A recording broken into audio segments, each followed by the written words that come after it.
शोषण व्यवस्था के विरुद्ध विद्रोह करना। हमारा शोषण करने वाली सिस्टम कौन सी है, किस तरह से हमारा शोषण किया जा रहा है, वो सिस्टम कौन सी है, उसको हमें समझने की आवश्यकता है।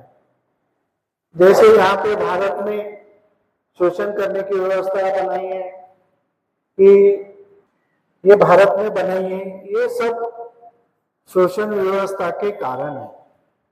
इनके कारण हम सब कास्ट के वजह से हम जाति में, एक ही जाति में रहने के बावजूद भी हमारा रोटी बेटी व्यवहार बहुत सालों तक नहीं था, क्योंकि सब कास्ट की वजह से हर एक जाति में, जाति के अंदर जाति है, 12.5 जाति बोलते थे, तो जाति के अंदर जाति, कास्ट के अंदर कास्ट है। तो बहुत साल तक अभी बाबा साहब की वजह से हमारा आपस में अभी हमारा जो व्यवहार चालू है, नहीं तो पहले तो शादी भी नहीं होती थी, कोई प्रकार का व्यवहार नहीं होता था। ये सिस्टम बना है, इस सिस्टम के वजह से हमारा शोषण होता था। दूसरे कास्ट, जाति व्यवस्था, कास्ट डिस्क्रिमिनेशन। तो जातिवाद से जो है, कास्ट डिस्क्रिमिनेशन से हमारा जो ये शोषण व्यवस्था बनी है, वर्ग, क्लास, चातुर्वर्ण व्यवस्था, ये सिस्टम बना करके हमें आपस में हमारा जो इंसान इंसान में भाईचारा होना चाहिए, इंसान इंसान में मैत्री भावना होना चाहिए, ये नहीं होने दिया, ये नहीं होने दिया। इस तरह से ये शोषण व्यवस्था उन्होंने बनाई है, इस तरह से ये शोषण व्यवस्था बनी है।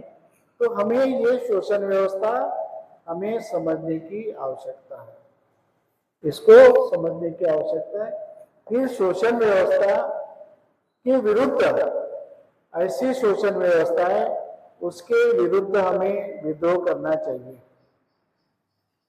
हमारे महापुरुषों ने विद्रोह किया, हमारे महापुरुषों ने संघर्ष किया, इसलिए आज हमें ये भी, हमारी आज की स्थिति हमने, हमारी जो है वो हमारे महापुरुषों ने विद्रोह किया, इस वजह से ये स्थिति आज हमारी बनी हुई है। इसलिए व्यवस्था के विरुद्ध विद्रोह करने के बजाय उस व्यवस्था का समर्थन करना, ये अज्ञानता है।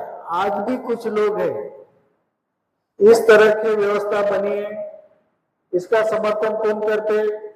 जो उच्च वर्णीय लोग हैं, जिनका इस व्यवस्था में, जिनका सबसे ऊंचा स्थान है, उनको तो सबके ऊपर राज करने का मौका मिल गया, इसलिए इसका समर्थन कर रहे हैं। कुछ हमारे लोग भी हैं, अभी भी उसका, उसी व्यवस्था में रहना चाहते हैं, वहां से बाहर निकलना नहीं चाहते।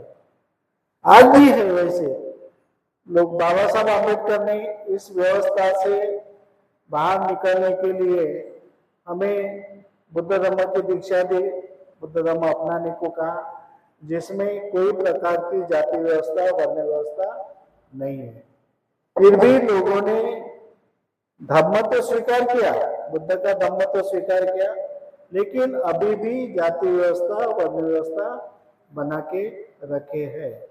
तो उसका समर्थन अगर हम करना छोड़ दिए, इस शोषण व्यवस्था का समर्थन करना अगर हमने छोड़ दिए, तो हम शोषण व्यवस्था से मुक्त हो सकते हैं। ये हमारे ऊपर है, उन्होंने कैसी भी व्यवस्था बनाओ, वो उनके हाथ में था, लेकिन उस व्यवस्था को से बाहर निकलना, उस व्यवस्था का त्याग करना, ये हमारे हाथ में। इसलिए हमें इसके बाहर निकलने की कोशिश करना चाहिए। जो बाहर नहीं निकलना चाहते, जो इस शोषण व्यवस्था का समर्थन करते हैं, वो बाबा साहब के विचारों के अनुसार वो लोग अज्ञानी हैं, वो अज्ञान है, इसलिए उस व्यवस्था का समर्थन करते हैं।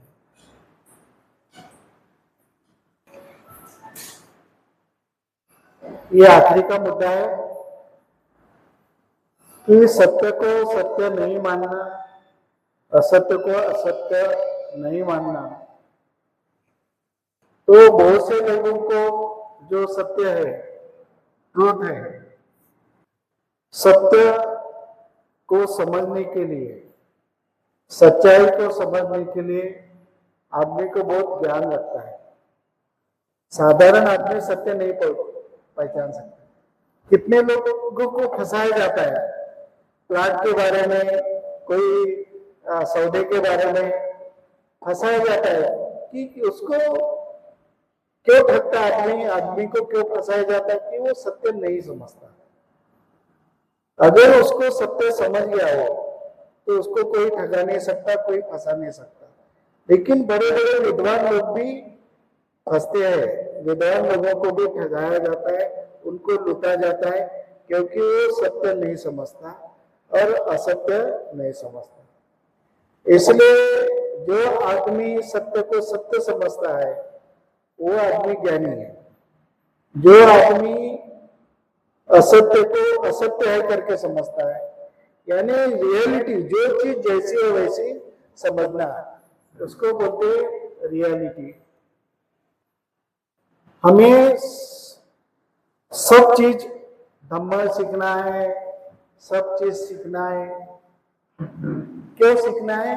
कि हमें धम्म सीख करके जो रियलिटी है, जो सत्य है, वो सत्य को समझना है, और जो असत्य है उस असत्य को समझना है।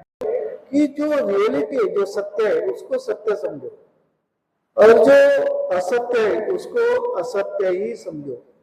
जिस दिन इंसान ने असत्य को सत्य समझा उस दिन वो फंस गया। जिस दिन असत्य को सत्य समझा उस दिन फंस गया, और जिस दिन उसने असत्य को छोड़ दिया, सत्य को छोड़ दिया असत्य करके, उस दिन भी उसका नुकसान हो गया।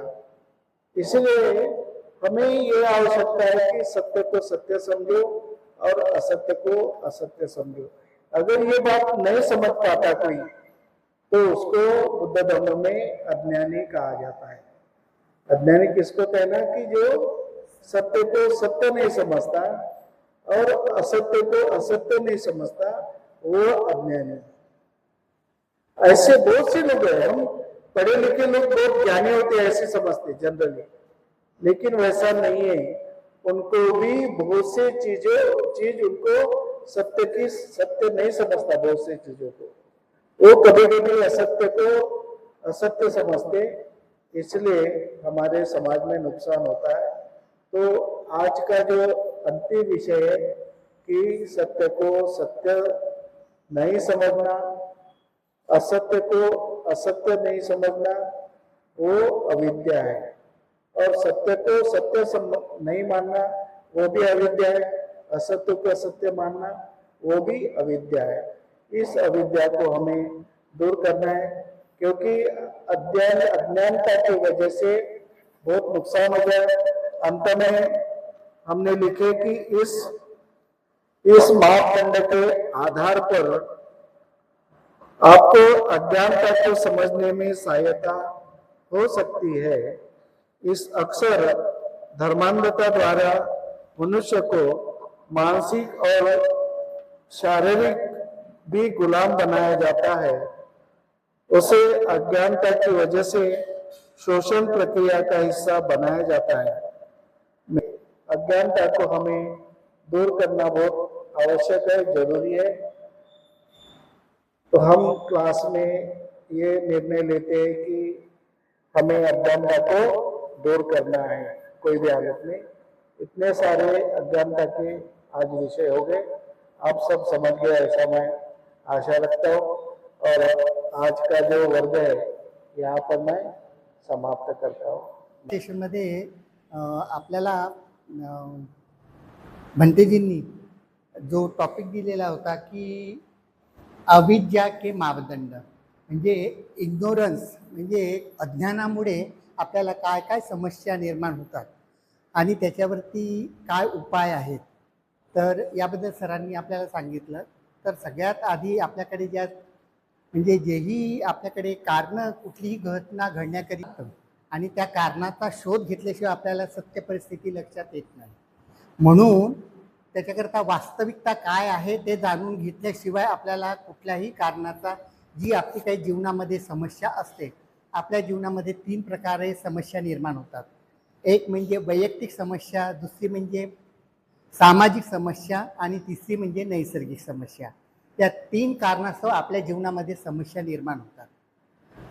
तर त्याच्यामुळे काय की आपण जर कुठलीही समस्या सॉल्व करायची असेल तर त्याच्या मुळाशी गेल्याशिवाय किंवा ती कशामुळे समस्या निर्माण झाली त्याच्या आतपर्यंत गेल्याशिवाय आपल्याला त्याचं कारण मिळणार नाही. म्हणून त्याचं कारण शोधण्याकरता आपल्याला आतमध्ये जावं लागेल.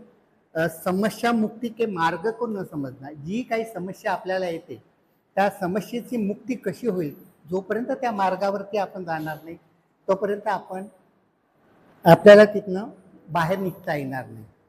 आणि शोषण व्यवस्था आहे, म्हणजे आपलं जे काही शोषण होत असेल कुठल्याही कारणास्तव, तर त्याच्यावरती प्रतिविरोध न करता किंवा त्याच्यावरती विरोध न करता आपण त्या शोषणाला जर प्रोत्साहन देत गेलो तर ती आपली समस्या दिवसेदिवस वाढत जाईल.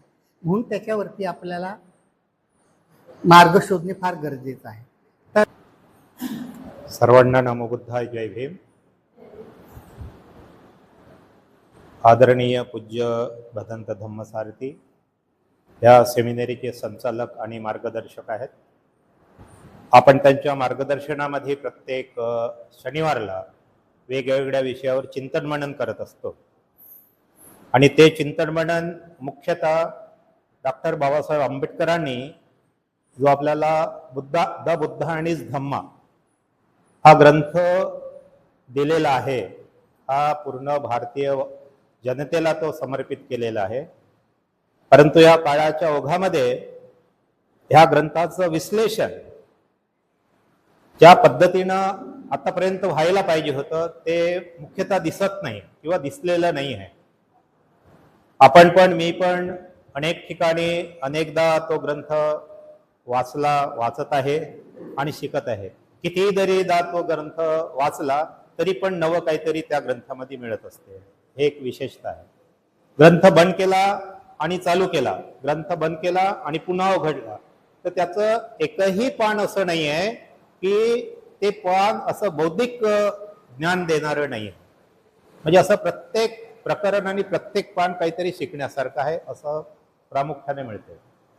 2 आठवड्यापासून आपण जे मुख्य समस्या ऐकत आहोत, जो दुःख, तर माझं असं मत आहे बुद्ध आणि धम्मामधूनच त्याचं विश्लेषण तुम्ही चिंतन केल्यानंतर ज्या ज्या पटीनं कराल तेवढं त्याच्यामध्ये डीप जाता येईल.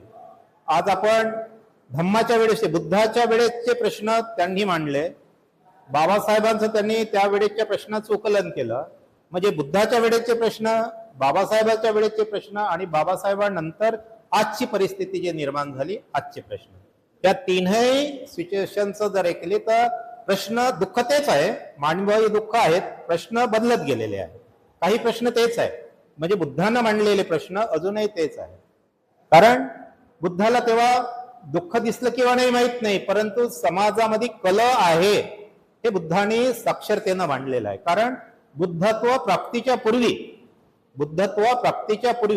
बुद्धाला ज्या कारणामुळे त्यांना गृहत्याग करावा लागला ते कारण तर सॉल्व्ह झाले होते, ते मिटलेले होते.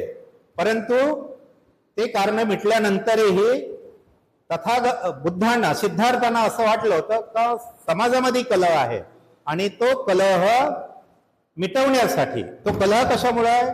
कलह अज्ञानामुळे आहे, जे दुःख आहे अज्ञानामुळे आहे, शोषणामुळे आहेत. ते तेव्हाचे जे प्रॉब्लेम आहे तथागतांना जे दिसत होते, सिद्धार्थाला दिसत होते, ते कारण आजही जशानं तसे आहे. हे आपल्याला प्रामुख्याने पाहायला मिळते आहे. आणि बुद्धाचा धम्म जो आहे बाबासाहेबांनी 56 मध्ये दिला, तोपर्यंत आपण त्यांच्या इर्द गिर्दही फिरत नव्हतो. 56 नंतरची जी क्रांती झाली त्या क्रांतीमध्ये आपण धम्माच्या मार्गावर आरूढ झालेला आहोत. आणि म्हणून त्या 60-70 वर्षाच्या कालखंडामध्ये आम्हाला पाहिजे त्या प्रमाणात धम्म कळलेला नाही. आजही जे लोक धम्म सांगतात, भंते बनवून किंवा मोठे मोठे विद्वान लोक, ते सुद्धा अज्ञानाने बरबटलेले आहेत. ऍक्च्युअली धम्म नाही सांगता येत त्यांना. पण भाषण देता येईल, बाबासाहेबांचं कोटेशन सांगून, पुस्तक सांगून, विचार सांगून देता येईल, परंतु धम्म मांडता येत नाही. तो धम्म खऱ्या अर्थानं जो मांडला जात आहे किंवा शिकवल्या जात आहे, पूज्य भंतेजींच्या हातून तो धम्म शिकवला जात आहे असं मला वाटते आहे. आणि म्हणायचे की खूप तरुण लोकांना जर ते ज्ञान जर मिळालं तर ते आणखी पिढ्याने पिढ्या चालते आणि त्याच्याही फायद्यामध्ये येते. धम्माचं नॉलेज असं आहे तर तुम्हाला जेवढ्या लवकर जर मिळालं, तरुण वयात जर मिळालं, विद्यार्थी दशेत जर मिळालं, तर त्याचा दुःखापासून तर मुक्ती होईलच, परंतु इतर समाजाला किंवा इतर मित्रमंडळीला, घरच्या रिलेटिव्हला सुद्धा ते दुःखापासून किंवा अज्ञानापासून मुक्त करण्याचे मार्ग त्याच्यामध्ये मिळते. तो स्वतःही म्हणजे प्रभावित होईल आणि इतरांनाही प्रभावित करू शकेल. म्हणून तरुण पूर्ण जयवी. आज आपण आंबेडकरी मिशनमध्ये सर्वांचं स्वागत आहे. आणि आपले गुरु धम्मसारथीजी यांनी छान असं आपल्याला ज्ञान दिलेलं आहे. वास्तविकला ज्ञान जे मिळायला पाहिजे आपल्याला, ते आपल्याला वेळेवर मिळत नाही. आपल्याला खूप उशिरा मिळालं आणि ते आपल्या गुरुनी आपल्याला दिलं, तर त्याचं थोडक्यात म्हणजे आपण विश्लेषण करणार. मी विषयाकडे येते की आपला विषय आहे अविज्ञेमुळे जे मापदंड असतात, अविज्ञेकरता मापदंड दिलेले असतात. म्हणजे प्रत्येक गोष्टीला काहीतरी कारण असतं, तर समाधान होत नाही. तर ती समस्या कशी निर्माण झाली त्याचं वास्तविक कारण पण शोधलं पाहिजे. जोपर्यंत आपण वास्तविक कारण शोधणार नाही तोपर्यंत त्याचं निवारण करण्याचं कारण पण आपल्याला जमणार नाही किंवा आपण शोधू नाही शकणार. तर म्हणून आधी आपल्याला समस्या निर्माण कशी झाली, कोणत्या कारणास्तव झाली आणि ती कशा पद्धतीची आहे ते आधी समजून घ्यावं लागेल. त्यानंतर मग आपल्याला त्याचं निवारण करण्याची पद्धत काय आहे ते समजून घ्यावं लागेल आणि त्यानुसार त्याचा मुक्तीचा मार्ग आपल्याला शोधावा लागेल. म्हणजे जीवन कसं बनतं आणि कसं बनवायला पाहिजे, धम्माचा त्या जीवनामध्ये किती % आपल्याला धम्म जीवनामध्ये उतरवायचं आहे हे पण समजायला पाहिजे. कारण व्यावहारिक जीवनामध्ये धम्म खूप आवश्यक आहे. आपण आता प्रत्येक घरचं बघत आहोत. म्हणजे थोडक्यात सांगते की प्रत्येक घरातली एक कहाणी होऊन गेली आहे की समजूनच घेत नाही. सासू सुनेला नाही समजेल, सून सासूला समजून घेणार नाही, बहीण बहिणीला नाही समजेल, भाऊ भावाला नाही समजेल. तर तुम्ही जर कोणाला समजूनच घेतलं नाही आणि कोणाला ऐकून घेतलं नाही तर तुमचं जीवनच महत्वहीन होणार नाही. कारण त्या जीवनाला महत्वच राहणार नाही. तुम्ही कोणाला समजूनच घेत नाही आहे, कोणाला ऐकूनच घेत नाही आहे, तर तुम्हाला काय समजेल त्या धम्माचं काय. जसं आता आपण भंतेजीला ऐकून घेत आहोत आणि जे काही ते सांगतात ते समजून घेत आहोत, म्हणून आपल्याला धम्माच्या बद्दल माहिती मिळत आहे. तसंच प्रत्येक घरी पण आपापल्या घरी व्यावहारिक जीवनात सुद्धा असं थोडंफार एकमेकाला समजून घेतलं पाहिजे, एकमेकाची समस्या ऐकून घेतली पाहिजे. जर होत असेल आपल्याला तर ते दूर करण्याचा प्रयत्नही केला पाहिजे लागेल. कारण समस्याचे निर्माण कोण करते, आपण मनुष्यच करतो ना समस्याचे निर्माण, आणि मनुष्य तो मुक्तीचा मार्ग पण शोधतो. म्हणून हे सर्व आपल्यालाच करायचं आहे. तर त्याकरिता पंचशील दिलेला आहे, अष्टांगिक मार्ग दिलेला आहे आणि पारामिता दिलेला आहे. तर याचं सुद्धा वाचन आपल्यालाच करावं लागेल. हे आपोआप नाही मिळते, आपल्याला ते करावं लागेल आणि त्यानुसार आपल्याला आपल्या जीवनामध्ये उतरवावं लागेल. तर हे जर प्रत्येकाने केलं तर आपलं जीवन धम्ममय होईल आणि जास्तीत जास्त आपण चांगल्या मार्गावर जाण्याचा प्रयत्न करू. आपल्या हातून चांगले कुशल कर्म घडतील आणि त्याचा परिणाम सुद्धा आपल्या जीवनावर चांगला होईल. तर मी एवढंच सांगू शकतो. कारण सांगितले दुःखाचे कारण. आपल्याला दुःख कोणते आहेत, व्यक्तिगत दुःख आणि सामाजिक आणि नैसर्गिक दुःख आहेत. आता व्यक्तिगत दुःख कसे आहेत, आता आपण आता घरात 5 लोक असलो तर 2 लोकांचं भांडण झाला तर तिसरा एकदम त्याला जर म्हटले की नाही तुम्ही एकदम त्याच्यावर रागावला वगैरे, म्हणजे दुःख कारण न विचारता दुःख त्यालाही दुःख आणि त्यालाही दुःख आहे का. सामाजिक दुःख कशातून निर्माण होते, आता हा घरगुती दुःख झाला आपल्या कलहातून, आपल्या याच्यातून. आता सामाजिक दुःख कसं निर्माण होईल, समाजातून होईल. समाजात मग काय अंधश्रद्धा आहे, रूढी आहे, परंपरा आहे. जसे आता आपल्या गावामध्ये काही परंपरेनुसार चालतात, राहतात ना लादलेल्या परंपरा, त्याच्यानुसारही दुःख, आता तो समाजात दुःख निर्माण होतो. चालवले दुसऱ्यांनी नाही चालवले तर ते समाजात सगळे बोलतात एकामेकाला, आणि त्याच्यातही सामाजिक एक दुःख, अंधश्रद्धा म्हणा, काय देवपूजा हे ते राहतेच. त्याच्यातून आपल्याला सामाजिक दुःख निर्माण होतं. नैसर्गिक दुःख कसं निर्माण होईल, तर हे निसर्गाने जे कोप आणले, जसं आपण म्हणतो की वादळ, सुनामी, पाऊस, वारा, वादळ.